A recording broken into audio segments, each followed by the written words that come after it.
যে আজকের এই অনুষ্ঠানটি আমরা কি জন্য করছি।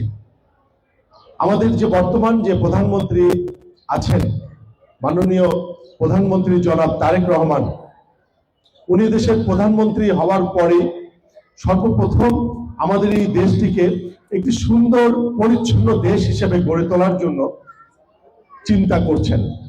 সেই পরিচ্ছন্ন এবং সুন্দর একটি দেশ হিসেবে গড়ে তোলার জন্য যাদের ভূমিকা সবচেয়ে বেশি, যারা এর সাথে অঙ্গাঙ্গিভাবে জড়িত, আমাদের সেই পরিচ্ছন্নতা কর্মী ভাই ও বোনদের জন্য সবার আগে উনি চিন্তা করেছেন যে আমার সেই পরিচ্ছন্নতা কর্মী ভাই বোনেরা কেমন আছেন, তাদের জন্য আমরা কি করতে পারি।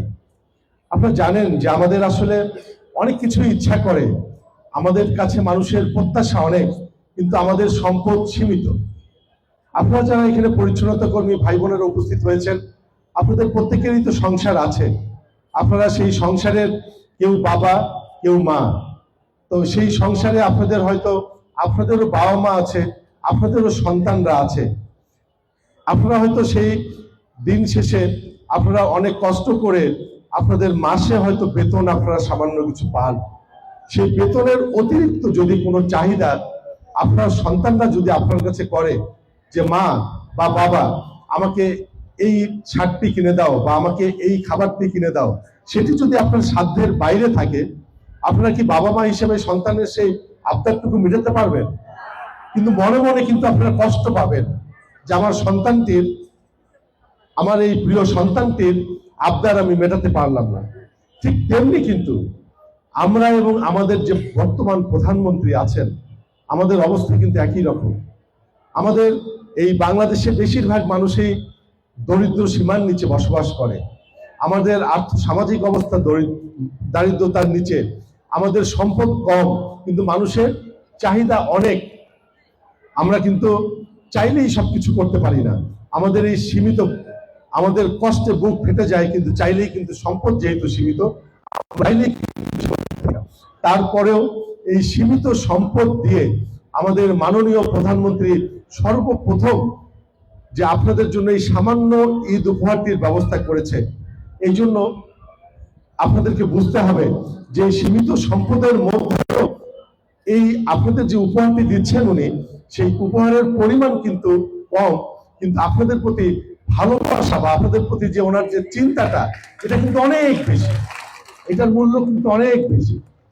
তাই আমরা হয়তো আপনাদেরকে, আপনারা যে কঠিন কাজটিকে আপনারা করেন, যে পরিচ্ছন্নতার যে কঠিন কাজটি আপনারা করে শহরটিকে আপনারা সুন্দর রাখেন, আমরা হয়তো এর প্রয়োজনীয় যে প্রাপ্য যে মূল্যায়ন সেটি আমরা করতে পারবো না, কিন্তু আপনাদের প্রতি আমাদের চিন্তা আছে, ভালোবাসা আছে। ভবিষ্যতে যদি কখনো সুযোগ পাই আপনাদের জন্য, আমরা অবশ্যই এর চেয়েও ভালো কিছু করব। এই আস্থাটুকু, এই বিশ্বাসটুকু আমাদের উপরে, আমাদের মাননীয় প্রধানমন্ত্রীর উপরে আপনাদেরকে রাখতে হবে। আমরা সবেমাত্র এই দেশের ক্ষমতা এসেছি। দেখেন, আমরা যে কিছুদিন আগে যে ভোট দিয়েছি, আঙ্গুলের কালিটি কিন্তু এখনো মোছেনি। আমাদের আঙ্গুলের কালিটি কিন্তু এখনো হাতে থেকে গেছে, তাই না? এর মধ্যেই আমাদের এই সীমিত সম্পদ নিয়ে আমরা চেষ্টা করে যাচ্ছি মানুষের প্রত্যাশাগুলো পূরণ করার জন্য। নিজেরা নিজেদের ভোগ বিলাস থেকে দূরে থেকে আমাদের এই সীমিত সম্পদ দিয়ে আমরা যেন আমাদের এই মানুষগুলোর মুখে একটু হলেও হাসি ফোটাতে পারি, সেজন্য মাননীয় প্রধানমন্ত্রী সহ আমরা সকলে দিন রাত নিরলসভাবে কাজ করে যাচ্ছি। তো সেই জন্য আপনাদের দোয়া প্রয়োজন, আপনাদের সমর্থন প্রয়োজন, আপনাদের ভালোবাসা প্রয়োজন।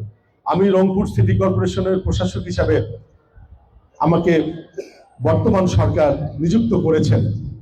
তো আমি বর্তমান এই সিটি কর্পোরেশনের প্রশাসক হিসেবে নিযুক্ত হওয়ার পরে আপনারা যদি আমাকে ভালো না বাসেন, আপনারা যদি আমাকে দোয়া না করেন, আমাকে যদি সমর্থন না করেন, আমি যে কথাটি বলবো সেই কথাটি আপনারা যদি মনোযোগ দিয়ে যদি না করেন, তাহলে কি আমি প্রশাসক হিসেবে এখানে সফল হতে পারবো? কখনোই পারবো না।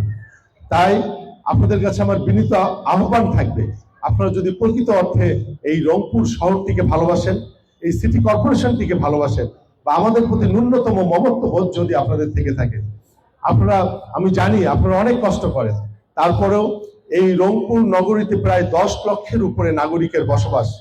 সেই 10 লক্ষের উপরে নাগরিকের যেন একটু ভালো থাকে, একটু সুন্দর পরিবেশে থাকে, এইটার জন্য মুখ উজ্জ্বল করার জন্য আপনাদের ভূমিকা কিন্তু সবচেয়ে বেশি। আপনারা একটু কষ্ট করে হলেও আপনারা আপনাদের উপরে অর্পিত দায়িত্বটি যথাযথভাবে পালন করবেন এবং আপনারা যে যে জায়গায় যে ওয়ার্ডে যে পরিচ্ছন্নতার দায়িত্বে যে আছেন সেই পরিচ্ছন্নতার কাজটি আপনারা সুচারুরূপে সম্পূর্ণ করবেন এবং আপনারা যত সুন্দরভাবে কাজটি সম্পূর্ণ করবেন আমাদের মুখ তত বেশি উজ্জ্বল হবে, আমাদের রংপুর সিটি কর্পোরেশনের ভাবমূর্তি তত বেশি উজ্জ্বল হবে।